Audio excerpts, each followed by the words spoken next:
Insight Asia bersama saya Rere Baharudin. Traders, saham-saham Asia dibuka menurun di dalam sesi perdagangan hari ini.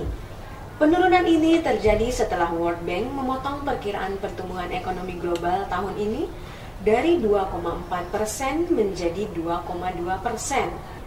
Hal ini berarti pertumbuhan ekonomi tersebut berada di bawah pertumbuhan ekonomi tahun kemarin, yaitu sebesar 2,3%. Pertemuan FOMC pada 20 Juni mendatang akan menjadi salah satu fokus terbesar dan data ekonomi juga akan disimak dan diperhatikan.